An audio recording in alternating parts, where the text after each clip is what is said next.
गीतिका दीदी जी, आप सुन पा रहे हो?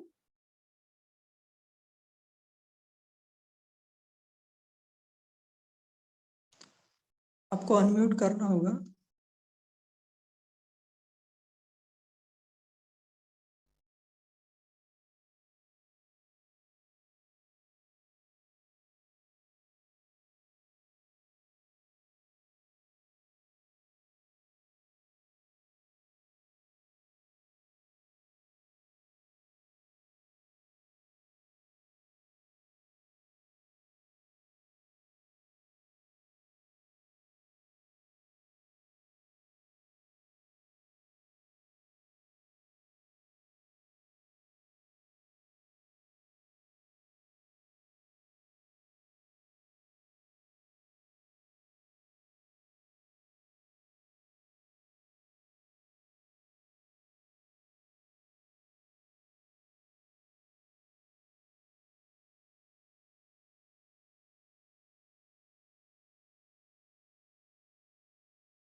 जी, और कोई मुरली रीड करना चाहेगा? जिन्हों को भी रीड करना है वो हैंड रेज कर सकते हैं।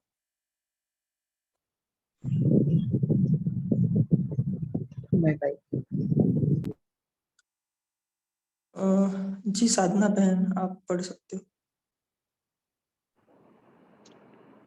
ओम शांति। उनका अनम्यूट नहीं हो रहा था शायद, गीतिका दीदी का।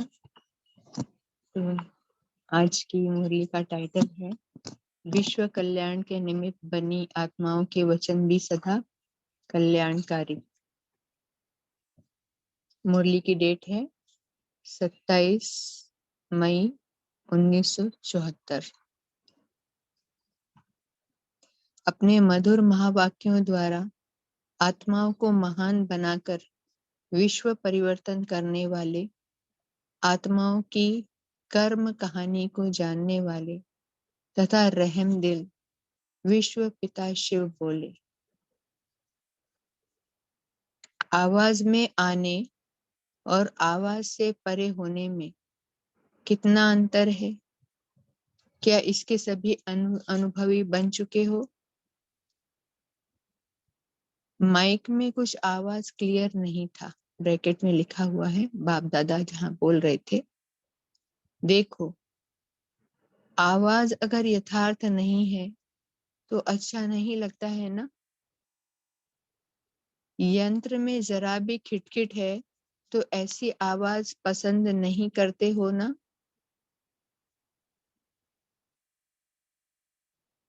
ऐसे ही आपका यह यंत्र मुख भी माइक है।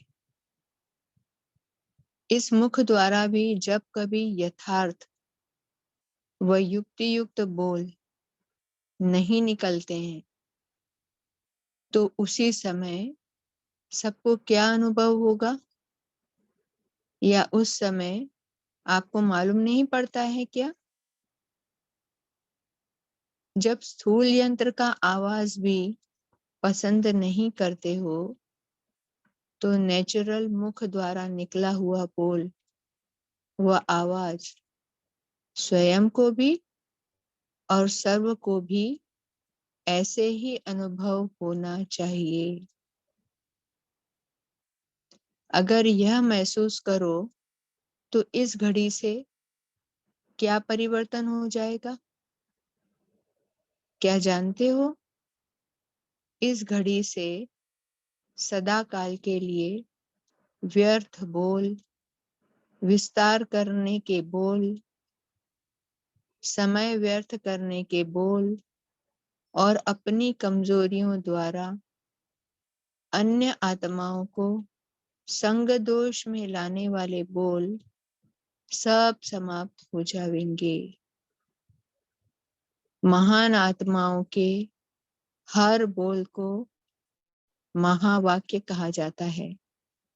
महावाक्य अर्थात महान बनाने के महावाक्य। महावाक्य विस्तार के नहीं होते। जैसे वृक्ष के अंदर बीज महान है और उसका विस्तार नहीं होता है, लेकिन उसमें सारा सार होता है। ऐसे ही महावाक्य में विस्तार नहीं होता, किंतु उसमें सार होता है। क्या ऐसे सार युक्त, युक्ति युक्त, सार युक्त मतलब बिल्कुल सार, एसेंस, दो शब्द में। युक्ति युक्त, एप्रोप्रिएट मतलब जिस वक्त जो शब्द चाहिए वही बोलना है। योग युक्त, बाप से योग लगा के बोले हुए शब्द वाक्य। शक्ति युक्त, जिसमें कोई कमजोरी ना झलके, शक्तिशाली। स्नेह युक्त, हर आत्मा के लिए मन में स्नेह भरा हुआ हो। समान युक्त, अपने आप को समान की सीट पर सेट करके बोले हुए महावाक्य। और स्मृति युक्त, हर समय स्व की स्मृति और परमात्मा स्मृति युक्त बोलते हो। तो बाबा क्या बोल रहे हैं कि जो स्थूल यंत्र की आवाज पसंद नहीं करते, अपने नेचुरल मुख से बोला हुआ आवाज स्वयं को भी, सर्व को भी पता चलेगा अगर सही नहीं है तो जब स्वयं भी पसंद नहीं कर रहे हैं और ये पता चल जाता है, तो सदा के लिए व्यर्थ बोल, विस्तार के बोल, समय व्यर्थ करने वाले बोल, कमजोरी के बोल समाप्त हो जाएंगे। इसलिए हर बोल महावाक्य होना चाहिए। महान अर्थात महान बनाने वाले महावाक्य, बीज के समान, सार युक्त, युक्ति युक्त, योग युक्त, शक्ति युक्त, स्नेह युक्त, समान युक्त और स्मृति युक्त बोलते हो। जैसे आजकल की दुनिया में जो विनाशी पद धारण करने वाली विशेष आत्माएं हैं, वह भी अपने हर बोल को चेक कर फिर ही बोलती हैं कि कहीं मेरे द्वारा ऐसा कोई एक बोल भी ना निकले कि जो देश में व साथियों में संघर्ष का आधार बने। तो जैसे हमने देखा है ना, नेता लोगों के मुख से एक शब्द कोई निकल जाता है तो उसी को लेके पूरी उनकी जीत या हार डिसाइड हो जाती है इलेक्शन के समय। तो ऐसे ही विश्व का कल्याण करने के श्रेष्ठ कार्य में निमित्त बनी आप श्रेष्ठ आत्माएं हो। कौन है हम? विश्व का कल्याण करने के श्रेष्ठ कार्य में निमित्त बनी हुई आप श्रेष्ठ आत्माएं हो। आपकी विश्व में विशेष स्थिति है। आपको यह भी चेक करना है कि मेरे द्वारा जो भी बोल निकलते हैं, क्या वह सर्व के, वह स्वयं के प्रति कल्याणकारी हैं? व्यर्थ की तो बात ही छोड़ दो, लेकिन अभी की स्टेज के अनुसार ऐसा कोई भी शब्द मुख से नहीं निकलना चाहिए जिसमें कल्याण का कार्य समाया हुआ ना हो। पहले भी सुनाया था कि आप विशेष आत्माओं के हर बोल के महत्व का यादगार अब तक भी भक्ति मार्ग में चलता आ रहा है। वह कौन सा है? आपके हर बोल के महत्व का यादगार भक्ति मार्ग में कौन सा है? गीता तो ज्ञान का यादगार है। प्रैक्टिकल लाइफ में वह महत्व वर्णन करते हैं। देखो, आजकल की भी जो महान आत्माएं हैं, तो भक्त लोग उनके हर बोल के पीछे सत्य वचन महाराज कहते हैं। चाहे व्यर्थ हो और चाहे गपोड़ा भी लगता हो, फिर भी समझते हैं कि ये महान आत्माओं के बोल हैं, तो यह महत्व रखते हैं। सत्य वचन महाराज का यह यादगार कब से आरंभ हुआ? पहले यथार्थ प्रैक्टिकल में चलता है, फिर भक्ति मार्ग में सिर्फ यादगार रह जाता है, यथार्थ नहीं होता है। तो यथार्थ प्रैक्टिकल में कब चलता है? बाबा कह रहे पहले यथार्थ प्रैक्टिकल में चलता है। जो अभी हम संगम युग पर प्रैक्टिकल में जो भी वचन बोल रहे हैं, जो भी बाबा के महावाक्य सुन रहे हैं, जो भी हम बोल रहे हैं, वो हम अभी यथार्थ प्रैक्टिकल में संगम युग पे जो भी चला रहे हैं, वही उसी का यादगार भक्ति मार्ग में यादगार रह जाता है, पर यथार्थ नहीं होता है। तो जब भक्ति मार्ग में भी हर बोल का महत्व इतना अभी तक भी है, जो अंतिम घड़ी तक भी देख व सुन रहे हो, तो ऐसे महत्व वाले बोल जिसमें सत्यता तथा विश्व का कल्याण हो, क्या ऐसे हर बोल निकलते हैं? बाबा पूछ रहे हैं, हमको चेक करना है कि हम ऐसे महत्व वाले बोल जिसमें सत्यता तथा विश्व का कल्याण हो, क्या ऐसे हर बोल हमसे निकलते हैं? दिन प्रतिदिन नंबरवार पुरुषार्थ अनुसार जो महारथी व महावीर बन रहे हैं, उन्हीं के मुख से निकलने वाले हर बोल सत्य हो जाएंगे। तो हम लोग कौन बन रहे हैं? हम लोग नंबरवार पुरुषार्थ अनुसार महारथी और महावीर तो बन रहे हैं ना। तो हमारे मुख से निकलने वाले हर बोल सत्य हो जाएंगे। अभी नहीं होते हैं, क्योंकि अभी तक व्यर्थ और साधारण बोल ज्यादा निकलते हैं। ये तो 1974 में बाबा ने बोला, लेकिन अब तो ये अंत का समय चल रहा है। हमको हमारे हर बोल चेक करने हैं कि हमारे मुख से हर बोल सत्य निकल रहे हैं, विश्व कल्याण के बोल निकल रहे हैं, क्योंकि हम महावीर और महारथी आत्माएं हैं। जैसे कोई लेख या आर्टिकल लिखते हैं अथवा किसी पत्र पत्रिकाओं में प्रकाशित करवाते हैं, तो लिखने वाले बाद में फिर से चेक करते हैं कि जो लिखा गया है वह ठीक व प्रभावशाली है, जो लक्ष्य व टॉपिक है क्या उसी के अनुसार है। ऐसे आप भी अमृत वेले से लेकर रात्रि तक प्रैक्टिकल, मन, वाणी, कर्म, इन तीनों का एक लेख या लेखा लिखते हो, अर्थात ड्रामा में कर्म द्वारा नोंदते हो। रात को अपनी हर रोज की प्रैक्टिकल नोंद व लेखनी को चेक करो कि कितनी समर्थ अर्थात प्रभावशाली रही और कितनी व्यर्थ रही। क्या ऐसी चेकिंग करते हो?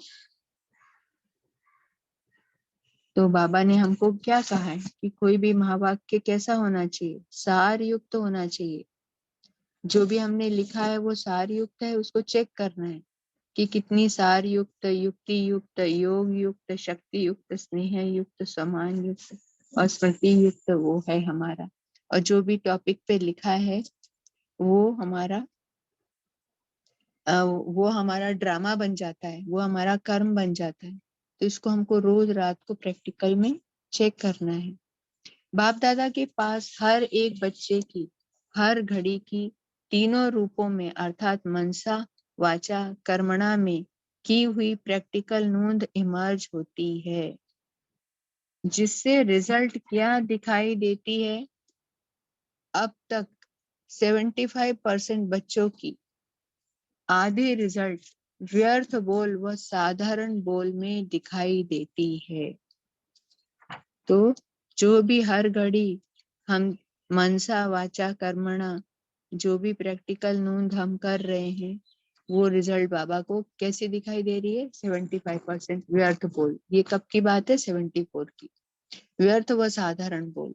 इस हिसाब से अगर अभी से सत्य वचन महाराज हो जावे, तो कई आत्माओं के पुरुषार्थ को हल्का करने के व पुरुषार्थ को साधारण बनाने के निमित्त बन जाओ।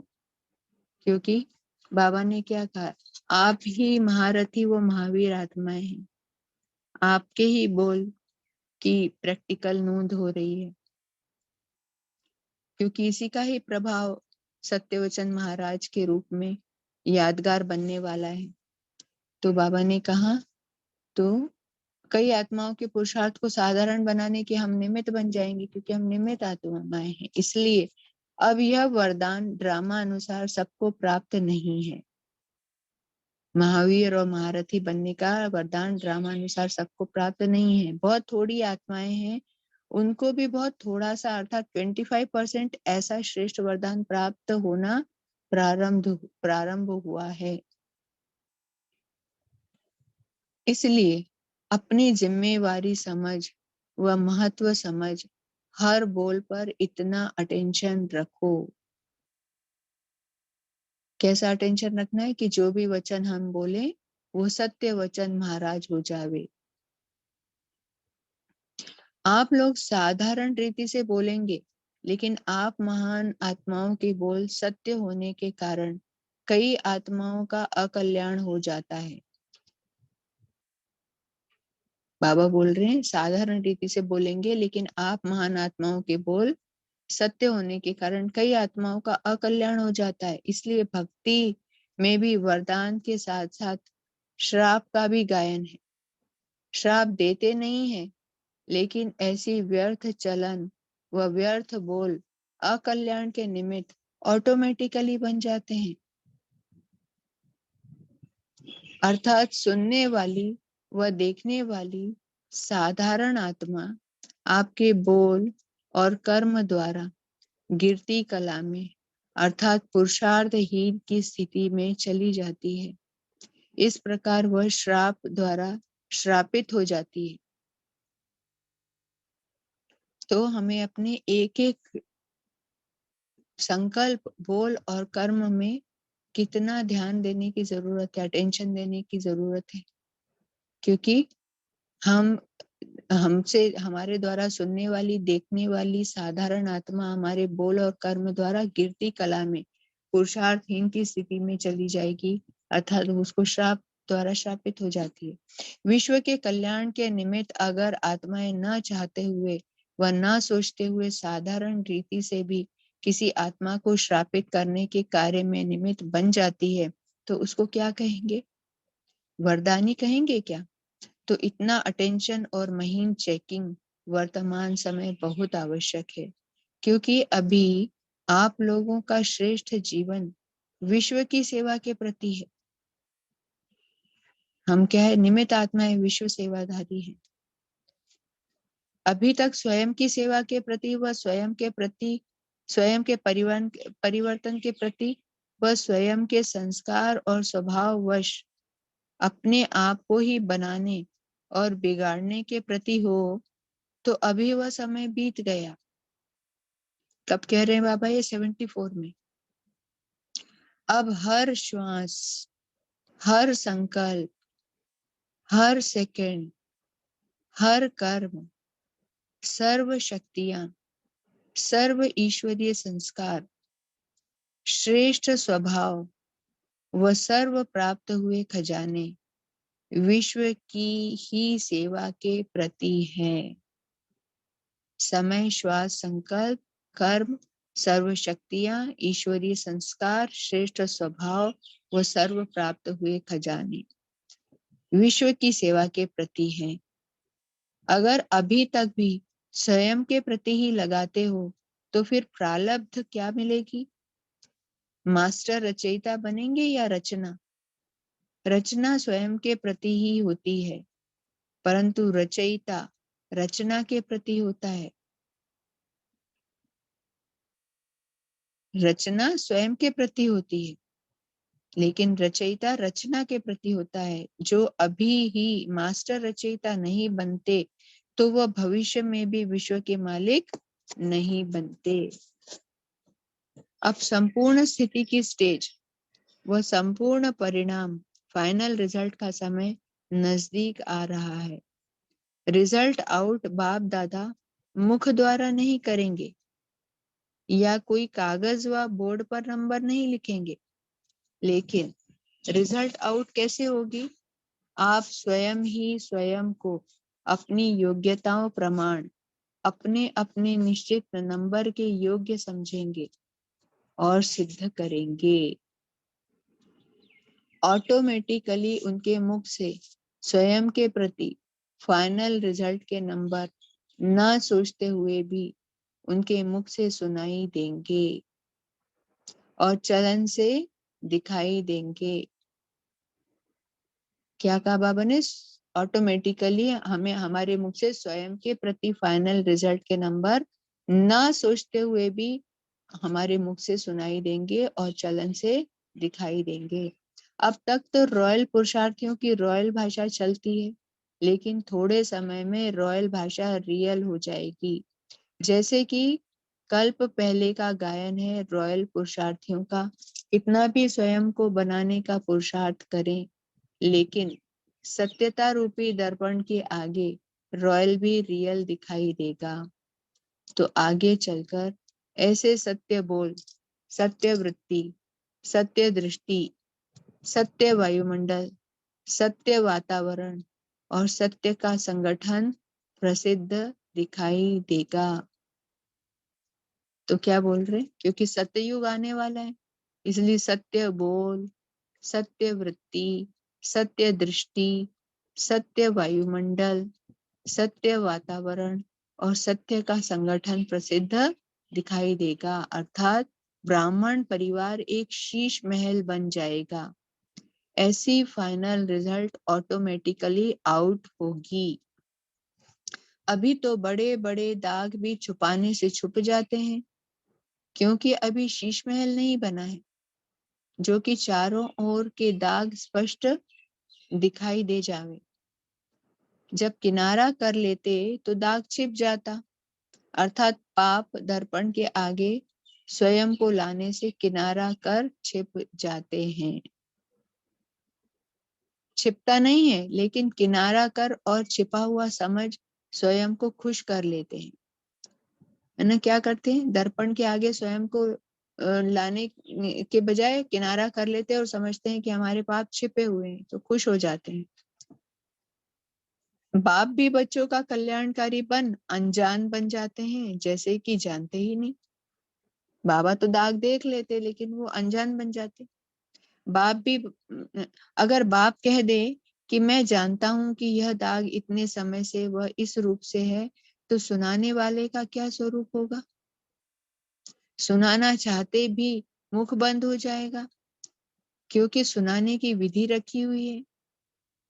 बाप जबकि जानते भी हैं तो भी सुनते क्यों हैं? क्योंकि स्वयं द्वारा किए गए कर्म व संकल्प स्वयं वर्णन करेंगे तो ही महसूसता की सीढ़ी पर पांव रख सकेंगे। तो बाबा नहीं सुनाते हैं कुछ भी।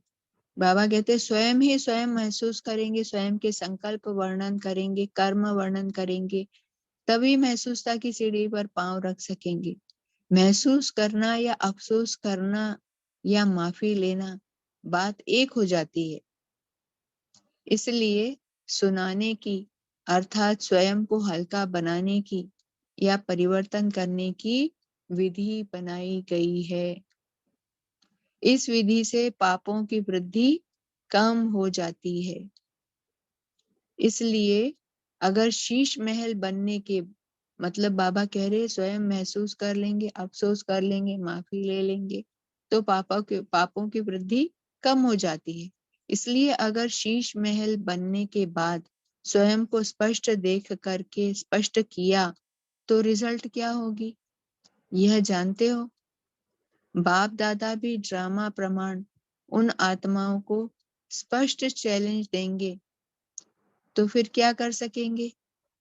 इसलिए जब महसूसता के आधार पर स्पष्ट हो, अर्थात बोझ से स्वयं को हल्का करो, तब ही डबल लाइट स्वरूप अर्थात फरिश्ता व आत्मिक स्थिति स्वरूप बन सकेंगे।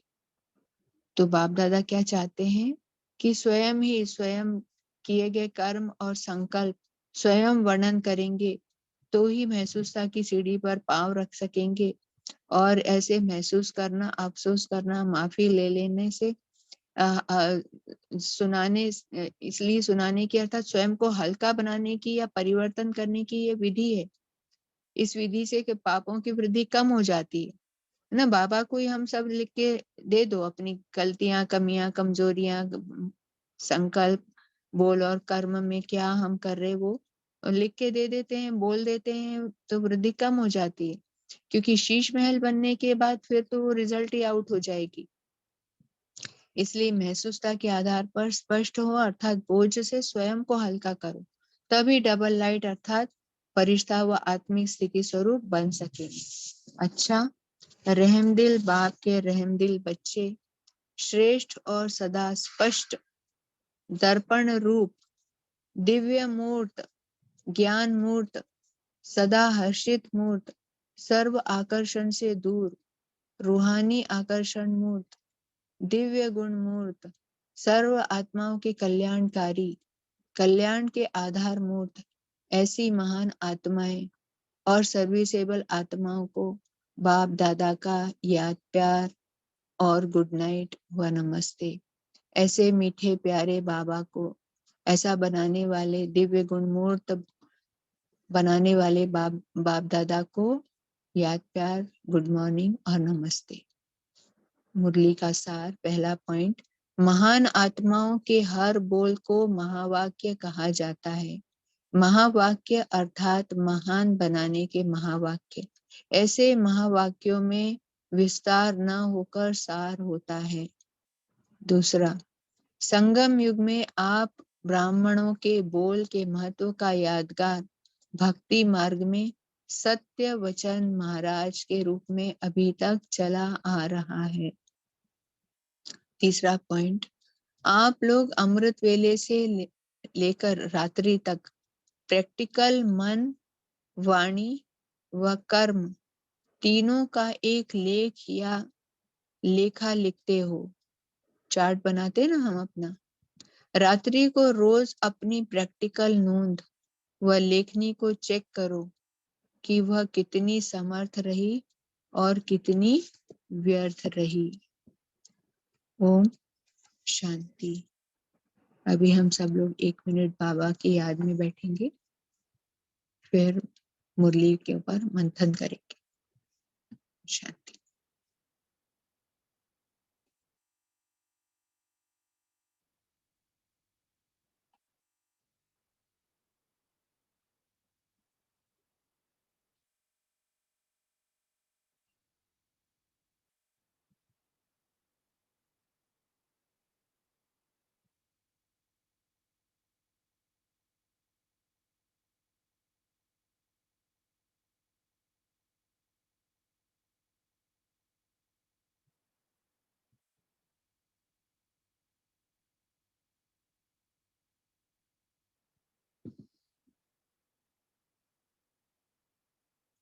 ओम शांति। सब लोग अपने अपने पॉइंट शेयर कर सकते हैं। आज की मुरली में बाबा ने क्या मुख्य बातें कही?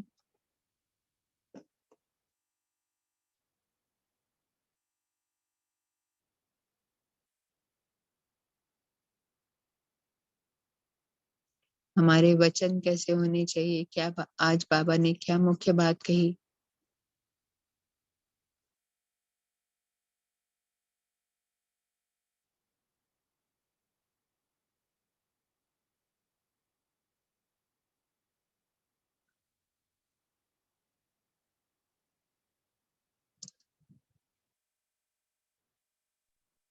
ओम शांति। हाँ हाँ, बोलिए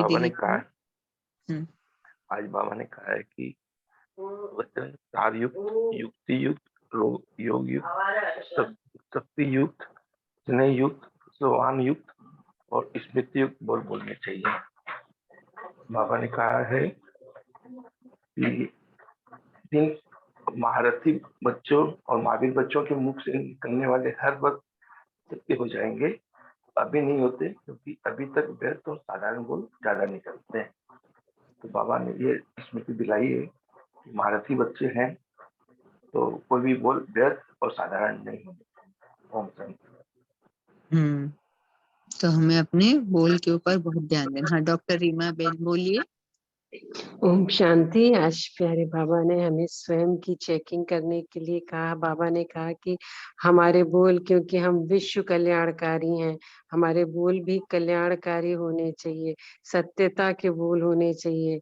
और ये जिसे कि स्वयं हमारा भी अनुभव है कि जब हम किसी बात को बहुत ज्यादा डिटेल में समझाने की कोशिश कर रहे हैं ना, किसी से बातचीत कर रहे हैं तो बहुत ज्यादा कर रहे हैं, तो फिर वो व्यर्थ बोल हो जाते हैं, विस्तार के कमजोरी के हो जाते हैं, तो उसमें उसके ऊपर जो इम्पैक्ट पड़ना चाहिए वो नहीं होता।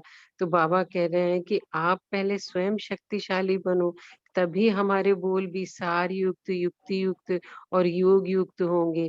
क्योंकि हमारे बोल अगर व्यर्थ जा रहे हैं तो प्रभाव नहीं पड़ेगा।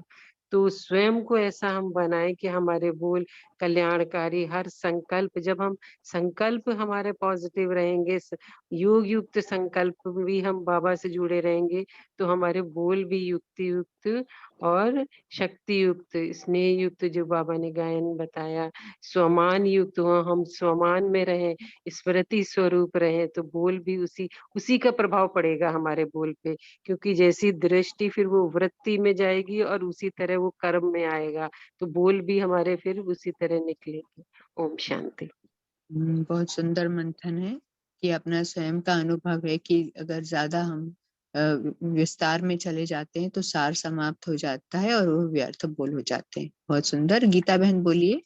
जानते हैं दीदी, बोलते महान आत्मा को हर बोल का महावाक्य कहा जाता है।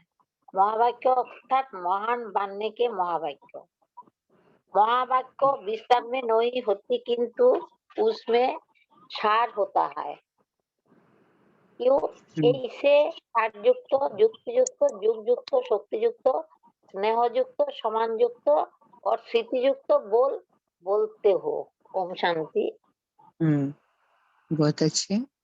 हाँ बोलिए आशा बहन, आशना बहन बोलिए। जी ओम शांति। जैसे आज बाबा ने कहा है कि अपने बोलों पे अटेंशन देनी है, तो बाबा ने एक बात कही है कि जैसे जो दुनिया में भी ना जो विनाशी पद जो धारण करती है ना आत्माएं, वो भी बहुत ध्यान रखती है कि मेरे द्वारा ऐसा कोई बोल ना निकले जो देश व साथियों को संघर्ष बना दे, है ना। तो इसीलिए बाबा कहते हैं कि तुम तो विश्व के कल्याण के निमित्त हो, है ना। ऐसा श्रेष्ठ कार्य की जो निमित्त बनी हुई श्रेष्ठ आत्माएं है, वो विश्व में विशेष स्थिति है उनकी, है ना।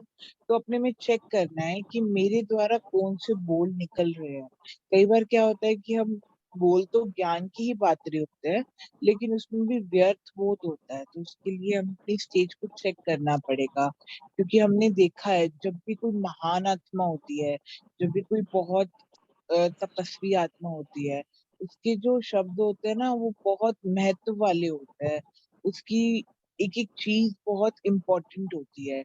जैसे बाबा हमें कई बार वीवीआईपी भी कहता है कि आप मेरे बच्चे वीवीआईपी हो, तो ऐसे ही हमारे बोल भी ऐसे होने चाहिए कि जैसे कि कोई महान आत्मा बोल रही हो, जैसे कोई महाराज होता है ना। फिर क्या होता है, फिर सब आत्माएं क्या करेंगी, भक्त लोग की सत्य वचन महाराज, ये सब हमारा ही है। क्योंकि हम जब देवी देवता चलते हैं उस पे, तो ऑटोमेटिकली पूरा विश्व चलता है। तो पूरे विश्व की जो हम आधार मूर्त आत्माएं हैं, अब अपने जो ये वाक्य है, इन पे हमें बहुत ध्यान देना है और बहुत इनका महत्व रखना है, इम्पोर्टेंस रखनी है। हम चाहते हैं ना हमारी कोई इम्पोर्टेंस रखे, है ना। या कई बार होता है कि बाबा से भी हम ये फील करते हैं कि बाबा हमें कितना रिगार्ड देते हैं, है ना। तो उस रिगार्ड का अब थोड़ा महत्व रखना है। विश्व कल्याण के निमित्त है हम आत्माएं, तो उसी हिसाब से हमारी बोल चाल ये सब भी होनी चाहिए। आप थैंक यू। शांति। बहुत अच्छा, बहुत अच्छे से समझाया। अब रजनी बहन आप बोलिए। ओम शांति। बाबा ने आज हमें अटेंशन दिलाई है कि हम जो है ना भाग्यशाली आत्माएं बाबा के द्वारा चुनी हुई हैं। तो जो हमारे बोल है ना, कुछ भी हम बोलने में उसमें सत्यता तो होएगी। और अगर हम वो बोलते हैं किसी आत्मा ऐसा ही साधारण बोल दे, तो वो जो कई आत्माओं के ऊपर ना वो अकल्याण हो जाता है। बोलने तो वो चाहिए जो बाबा ने हमें बोलने के लिए बोले हैं, जो ज्ञान हमें दिया है। अगर हम जब वही बातें कुछ और तरीके से बोल देते हैं तो उससे कई आत्माओं का अकल्याण होता है।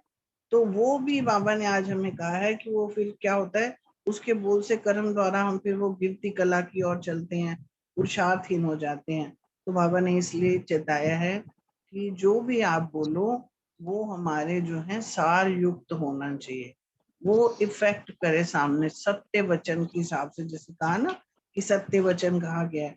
तो इसके लिए बाबा ने यही कहा है कि जो महावाक्य जो है सामने वाले को महान बनाने वाले हो, विस्तार ना हो, बीज रूप में सारों को बोलो। बहुत अच्छा, क्योंकि एक मुरली में बाबा ने यही कहा था कि अगर हम बाबा के महावाक्यों में अपनी कुछ चीजें ऐड कर देते, कहानियां बना बना के, तो उसकी बाबा ने कहा वो चटनी बना देते। चटपटी तो लगती है लेकिन वो ज्यादा देर इफेक्टिव नहीं होती है। जो जैसे दादियां लोग मुरली सुनाते थे तो कितनी इफेक्टिव होती थी, बाबा के ही महावाक्य शब्द बोलते थे, लेकिन इसमें हम अपनी ही बहुत सारी बातें जो मिक्स कर देते हैं तो वो सार युक्त, युक्ति युक्त, योग युक्त, वो महावाक्यों में वो पावर नहीं रह जाती है। इसलिए हमको अपने बोल के ऊपर हर महावाक्य कितना सार युक्त बोलना होना चाहिए, बाबा ने कहा, क्योंकि यही सत्य वचन महाराज बनने वाले हैं, प्रैक्टिकल लाइफ में आने वाले हैं। क्योंकि अभी जो प्रैक्टिकल किया है यही फिर भक्ति मार्ग में चलता है। बहुत अच्छा। और क्या बोले बाबा? बोलिए। क्या ये ओम हमारी शांति। आदत होती है बोलने की, हाँ। तो इस चीज के लिए हमें क्या पुरुषार्थ करना चाहिए कि मतलब कि हमारे मुंह से कम ही शब्द निकले और इम्पोर्टेंस वाले निकले? तो पुरुषार्थ यही करना चाहिए इसके लिए कि दिन भर जो हम सिर्फ और सिर्फ, हमारे लिए तो बाबा ने इतने सारे खजाने दे रखे हैं। एक तो रोज की साकार वाणी है और एक अव्यक्त वाणी है। तो सबसे पहला पुरुषार्थ तो पहला पाठ है, हर एक को आत्मा स्वरूप में देखना है, आत्म, और उसके बाद जो भी बोलना है, जितना हमारे मन में मनन चिंतन इन सबका चलता रहेगा उतना ही अच्छा पुरुषार्थ होगा। और इसके ऊपर कोई इस क्वेश्चन का आंसर देंगे? ओम शांति। बाबा की जो भी वाणी, साकार वाणी भी शुरू होती है तो बाबा कहते हैं मीठे बच्चे, और हमेशा बाबा का जो स्लोगन है कम बोलो, धीरे बोलो, मीठा बोलो। बाबा कहते हैं ना कि मधुर बोल बोलो, क्योंकि अगर हम मधुर नहीं बोलेंगे सब तो हमारे आसपास रहने वाली या हमारे जो कर्म क्षेत्र में भी संबंध संपर्क में आती हैं, वो कहेंगे जब ये जाते हैं वहां पे ब्रह्मा कुमारीज में जाते हैं और इनके बोल से दे अभिमान के बोल निकल रहे हैं, क्रोध युक्त बोल रहे हैं, तो जब इनमें चेंज नहीं आया है तो फिर क्या फायदा। तो इससे फिर क्या होगा कि डिससर्विस होती है। तो स्वयं के ऊपर बहुत अलर्ट अटेंशन रखना है। और बाबा की जब मुरली सुनेंगे ना, साकार मुरली पढ़ेंगे उसको, तो हमेशा ये रहता है बच्चे मीठे बोल बोलो, मीठा बोलो। तो हमें बहुत अलर्ट और ध्यान रखना है कि क्या बोलना, पहले बोलने से पहले भी एक बार उसको सोचें कि हम जो बोलने जा रहे हैं वो इसका क्या इम्पैक्ट पड़ेगा। ओम शांति। हाँ, बोलिए मीनू अच्छा बेन। दीदी, और दीदी सिर्फ एक छोटा सा, जैसे बाबा की मुरली होती है ना व्यक्त की, आजकल के इतने स्टार्ट में इतने अच्छे वाक्य बोले कि अपने मधुर वाक्यों द्वारा आत्माओं को महान बनाकर विश्व परिवर्तन करने वाले, तो ये वाले इतने अच्छे अच्छे हैं कि हमें बोलना दूसरों के लिए ये भाव प्रकट कैसे हम करें। ये सारे जो वाक्य हैं वो बहुत वो अच्छे लगते हैं। मुझे याद आ रहा है, हम एक बार भट्टी में थे तो दीदी ने एक बार दीदी ने कहा, स्टार्ट किया कि मैं यहाँ बैठी हुई आत्माओं में ऐसी आत्माओं को देख रही हूँ कि जो सतयुग में आके उनके पास जाने के लिए भी हमें अपॉइंटमेंट लेनी पड़ेगी।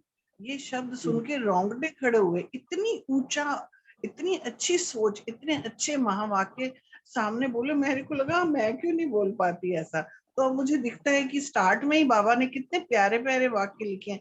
अगर इनको हम ध्यान में दें, ऐसा भाव बनाएं, संकल्प करें दूसरे के लिए, तो मुझे लगता है हमें बड़े अच्छा वो उसमें होगा। ओम शांति। बहुत अच्छा।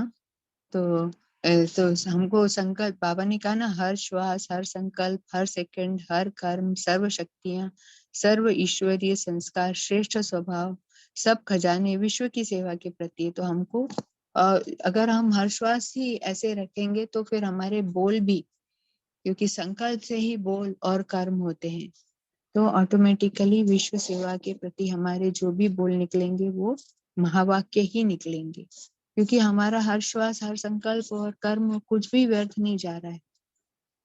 ठीक है, तो अब पोल लॉन्च हुआ है, सब लोग पोल का आंसर दे सकते हैं।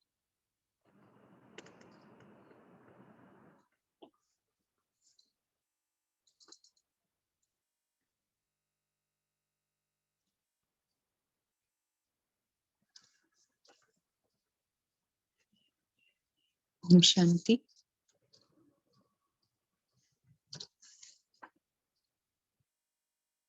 तो आज का होमवर्क हम लेंगे। आज हमें सारे दिन अपने बोल को देखना है कि हम कितने सार युक्त, एप्रोप्रिएट, जो ऐसी परिस्थिति आई उस हिसाब से कितने बाबा के साथ योग युक्त रहकर, वो हर आत्मा के प्रति स्नेह युक्त रहकर, और हर संकल्प का बोल और कर्म में समान युक्त और स्वयं की स्मृति और बाप की स्मृति के युक्त होकर हम कितना बोल रहे हैं।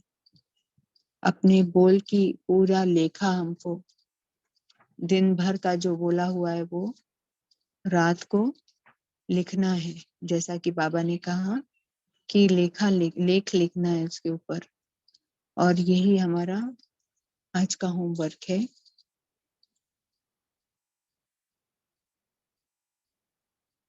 अब हम आ जाते हैं योग की तरफ। मैं आत्मा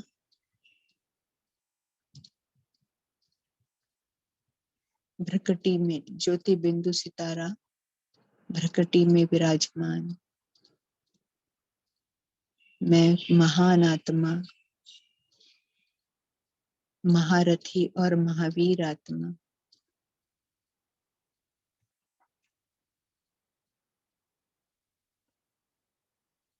मुझ आत्मा से निकलते हुए हर संकल्प, हर श्वास, हर सेकंड शक्तियों से भरपूर, मेरे हर संस्कार ईश्वरीय संस्कार,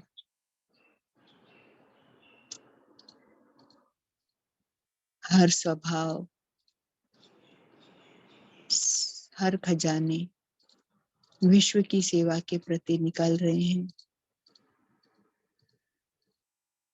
मेरे बोल भी सत्य है, वृत्ति, दृष्टि सत्य है। इसकी वजह से चारों तरफ सत्य वायुमंडल, सत्य वातावरण बन रहा है, और उसका प्रभाव सत्य का संगठन चारों ओर दिखाई दे रहा है। मैं महान आत्मा परमपिता परमात्मा से निकलती हुई सर्व शक्तियों की किरणें मुझ आत्मा पर पड़ रही है। मैं आत्मा बीज रूप स्थिति में स्थित हूँ, और बीज रूप स्थिति में स्थित होकर सर्व शक्तियों को परमात्मा से अपने अंदर सर्व गुणों और शक्तियों की करंट मुझ आत्मा में समाती जा रही है।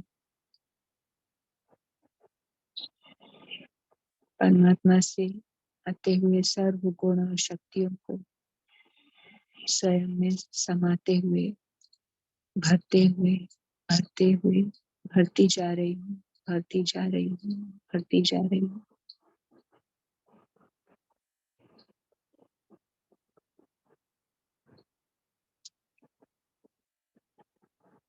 परमात्मा के गुणों और शक्तियों को भरकर मैं आत्मा वापस प्रकृति में आ जाती हूँ और जो भी मेरे से संकल्प, बोल और कर्म हो रहे हैं वो सारे महावाक्य बनते जा रहे हैं, क्योंकि वो सार युक्त हैं, युक्ति युक्त हैं, योग युक्त हैं, शक्ति युक्त हैं, हर आत्मा के प्रति स्नेह युक्त संकल्प, बोल और कर्म है, समान युक्त है। और मैं आत्मा स्वयं की स्मृति और बाप की स्मृति में हर आत्मा को जो भी दृष्टि दे रही हूँ, संकल्प भेज रही हूँ, मेरी वृत्ति हर एक के लिए सार युक्त और युक्ति युक्त है। और मैं हर आत्मा को शक्तिशाली, कमजोर आत्माओं को महान और शक्तिशाली बनाने का मेरे संग के रंग में आकर हर आत्मा व्यर्थ से समर्थ में परिवर्तित हो रही है, शक्तिशाली होती जा रही है। ओम शांति शांति शांति। थैंक यू बाबा। ओम शांति। थैंक यू बहन। आप सभी का भी कॉल में जुड़ने के लिए बहुत बहुत धन्यवाद। ओम शांति। Good morning, have a great day. जिन्हों को भी पोल के रिगार्डिंग कुछ क्वेश्चन होगा, पोल दिखता नहीं है स्क्रीन पर या सबमिट नहीं होता है, तो आप सभी कॉल एंड होने से पहले 2-3 मिनट रुकना, हम वो देखेंगे कि किसी किसी को कुछ प्रॉब्लम आता है तो सॉल्व करने का प्रयास करेंगे। ओम शांति। बाकी के सब लीव हो सकते हैं जिन्हों को कुछ प्रॉब्लम नहीं आता है।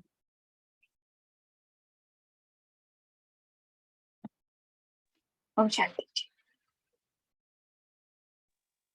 ओम शांति। Good morning. Thank you. ओम शांति। ओम शांति। Good morning. ओम शांति, शुक्रिया, गुड मॉर्निंग।